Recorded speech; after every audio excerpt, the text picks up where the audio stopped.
신명기 14장 3절부터 8절까지 한 절씩 교독하겠습니다. 너는 가정한 것은 무엇이든지 먹지 말라. 너희가 먹을 만한 짐승은 이러하니 곧 소와 양과 염소와 사슴과 노루와 불구스름한 사슴과 산 염소와 볼기가 흰 노루와 뿔이 긴 사슴과 사냥들이라. 짐승 중에 굽이 갈라져 쪽발도 되고 색임질도 하는 모든 것은 너희가 먹을 것이니라. 다만 색임질을 하거나 굽이 갈라진 짐승 중에도 너희가 먹지 못할 것은 이것이니 곧 낙타와 토끼와 사반, 그것들은 색임질은 하나 굽이 갈라지지 아니하였으니 너희에게 부정하고, 돼지는 굽은 갈라졌으나 색임질을 못하므로 너희에게 부정하니 너희는 이런 것의 고기를 먹지 말 것이며 그 사체도 만지지 말 것이니라. 아멘. 없고 가난했던 시절 음식은 양의 문제였습니다. 많이 먹는 게 중요했습니다. 그러다가 좀 살만해지자 맛의 문제가 되었습니다. 맛집을 찾아다니기 시작했습니다. 요즘 우리에게 이 음식은 건강의 문제입니다. 그러니까 몸에 좋은 걸 찾아서 골라서 먹습니다. 아무리 많이 있어도 다 먹지 않습니다. 우리 부모님들은 자녀들의 먹거리에 아주 관심이 많습니다.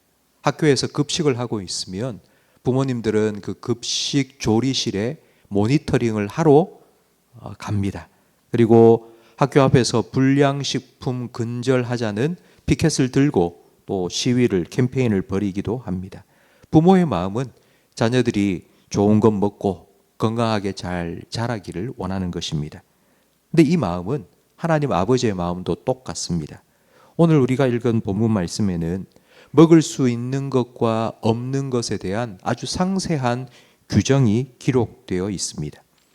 계속하여 우리가 읽지는 않았지만 9절 이하의 말씀을 읽어보면 짐승도 새도 그리고 레위기에는 곤충까지 일일이 이름 하나하나 열거하시면서 이건 먹어도 되지만 이건 먹으면 안 된다라고 말씀하십니다. 이걸 보면 하나님께서 하나하나 간섭하시는 것 같다라고 생각이 듭니다. 하지만 자녀가 좋은 것 먹고 건강하게 자라기를 원하는 부모의 마음을 생각해 보면 하나님 아버지의 마음도 충분히 이해할 수 있습니다. 하나님은 천지 만물을 창조하셨습니다. 모든 동물과 식물도 하나님께서 만드셨습니다. 그리고 사람도 창조하셨습니다. 그렇기 때문에 하나님께서는 우리 몸에 어떤 음식이 좋은지 그리고 어떤 음식이 나쁜지를 잘 아십니다. 하나님께서는 그런 창조의 지혜로 하나님의 백성, 이스라엘 백성들의 건강을 위해서 이걸 먹어라, 이건 먹지 마라 명령하셨습니다. 여러분 생각해 보면 참 감사한 일이지 않습니까? 하나님께서는 주일날 우리가 교회에 와서 하나님을 어떻게 예배하느냐에만 관심이 있으신 게 아니라 월화수목금토 평일날 우리가 매일 대하는 우리의 밥상에 올라가는 반찬 하나까지도 하나님께서는 관심을 가지고 계시는 분이십니다. 우리가 잘 아는 음식 규례 중에 하나가 유대인들은 돼지고기를 먹지 않는다는 겁니다. 여러분, 돼지는 잡식성입니다. 풀도 먹을 뿐만 아니라 육류도 막 닥치는 대로 먹습니다. 하나님께서 왜 돼지를 먹지 말라고 하셨을까요? 이 계명을 주신 건 바로 지금부터 3000년 전입니다. 그때는 조리 시설이나 조리 방법이 지금처럼 좋지 않았습니다. 아주 열악했습니다. 그래서 이 돼지 안에는, 잡식성인 돼지 안에는 몸속에는 기생충이나 이런 병균들이 참 많이 있었습니다. 그래서 이 기생충 감염을 막기 위해서 돼지고기는 먹지 말라고 하나님께서 명령하신 겁니다. 그리고 또 하나 중요한 이유가 있는데, 하나님께서 이렇게 자세한 음식 규정을 주신 또 하나의 이유는 바로 이방인들의 음식 문화를 따라하지 말고 그들과 함께 밥상에 둘러앉아서 교제를 나누지 말도록, 그들과 섞이지 않도록 하기 위해서 주신 것입니다. 건강은 몸의 건강만 필요한 게 아니고 영혼의 건강도 필요합니다. 무엇을 먹느냐의 문제는 단순히 몸의 건강의 문제만이 아니라 거룩의 문제이기도 합니다. 그러니까 이걸 먹어라, 이건 먹지 마라. 이 음식법은 부정한 음식을 먹는 이방인들과 분리되어서 거룩함을 지켜나가라는 명령이기도 합니다. 하나님께서 주신 이 음식 규례는 우리나라의 술, 담배 문제와 비슷합니다. 이 땅에 처음 선교사님들이 들어와서 복음을 전할 그때에 구한말 암울했던 일제강점기였습니다. 그때는 대부분 농사를 지었는데요. 지금처럼 농한기가 되면 사람들은 서너씩 모여서 술을 마시거나 담배를 폈습니다. 근데 선교사님들이 보니 이 조선 땅에 일어나고 있는 수많은 사회의 문제가 바로 이 술과 담배에서 비롯되는 것이었습니다. 그래서 이거부터 청산을 해야 되겠다. 술, 담배는 하지 마라. 절대로 하지 마라. 가르치기 시작했습니다. 그때부터 지금까지 우리나라에서는 예수 믿는 사람, 교회 다니는 사람 이꼴 술을 안 마시는 사람, 담배를 피지 않는 사람이 되었습니다. 이게 그리스도인의 구별법이고 이게 우리가 교회 다니고 예수 믿는 사람이라는 표식입니다. 성도 여러분, 여러분에게 이런 구별 표시가 있습니까? 여러분에 어떤 표시가 있습니까? 내가 예수 믿는 사람이다, 나 교회 다니는 사람이다 라는 세상 사람과 구별되는 어떤 표시가 여러분에게는 있습니까?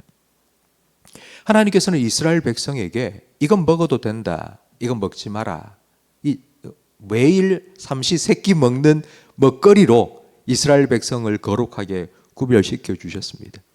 그렇다면 과연 우리는 뭘 먹고 거룩하게 구별되어 살아갈 수 있을까요? 예수님께서는 사람이 떡으로만 사는 것이 아니고 하나님의 입으로부터 나오는 모든 말씀으로 살라고 말씀하셨습니다. 하나님의 입에서 나오는 말씀으로 산다는 걸 딱 한 단어로 요약하면 순종입니다. 하나님께서 주신 말씀에 순종하며 사는 것입니다. 그게 하나님의 말씀을 먹고 사는 것입니다. 신토불이라는 말을 여러분 잘 아실 겁니다. 우리 한국 사람은 김치를 먹습니다. 한국 사람이기 때문에 김치를 먹고 김치를 좋아합니다. 한국 사람의 밥상에 김치가 올라가지 않으면 안 됩니다.